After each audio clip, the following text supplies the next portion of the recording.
מה אתה עושה פה?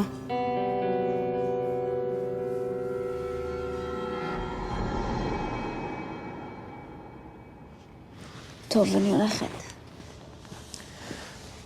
תסבירי לי מה יש אצלך שיותר טוב מאצלי. המיטה שלי יותר נוחה? הולכים אלייך. אומרים שנוח שם. לא היום. אבל גם לא אתמול. נו, באמת, תמיד, מה קורה? את לא רוצה להיות איתי? אני רוצה, ברור שאני רוצה. אז מה הבעיה? אם את רוצה להגיד לי משהו, תגידי, כי... אני מרגיש שמשהו לא טוב קורה.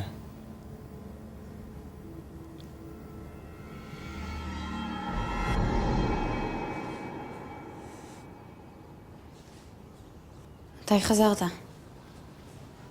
עכשיו. למה? הדברים האלה שאת דיברת עליהם לפני שנה. זה קורה לי גם. אתה נראה נורא. לפני שנה.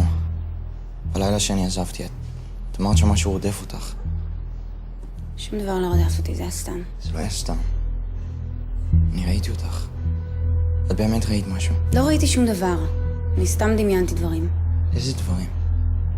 בבקשה תגידי לי, כי אני מרגיש שאני מתחיל להשתגע. יון, תעזוב את זה. הייתי בתקופה מבלבלת בחיים שלי. וזה עבר לי כשאתה ברחת. אני לא ברחתי.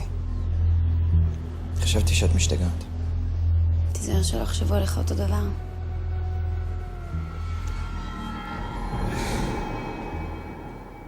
יש לי סיוטים.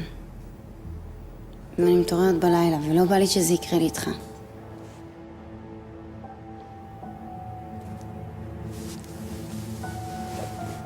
אולי איתי זה לא יקרה לך. פליז. מה אני צריך לעשות כדי להוכיח לך שאני רציני? אני ויתרתי על תפקיד בחו"ל בשבילך. אל תוותר על שום דבר בגללי. יש לי פה משהו הרבה יותר טוב. תני לי לשמור עליו. טוב.